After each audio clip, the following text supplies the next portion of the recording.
explain it. I sprayed most of the room. Yeah. And you picked out this color. Terracotta, my fave.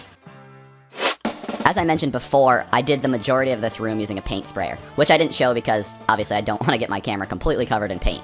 But I basically just went crazy. I masked off anything I didn't want paint on, and I just sprayed this whole room white. Actually, it's a little bit of an off-white, which you'll see we used on 3 of the walls, and then added an accent wall on that far side.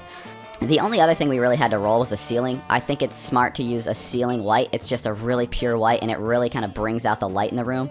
And whenever you have a painting project, try and see what your friends are up to. It always goes smoother with a few extra hands. As you can see, I'm just cutting in this accent wall. If you don't feel comfortable cutting in with a paintbrush, you can always tape this section off. I think there are a few spots around the door where we did use a little bit of painter's tape. That just helps with any kind of brush marks that you might miss. And one of the secrets I use to clean up that cutting in section, if it's not quite perfect, sometimes I'll run a bead of white caulk along that seam. It just seems to clean things up and give it like a nice sharp look.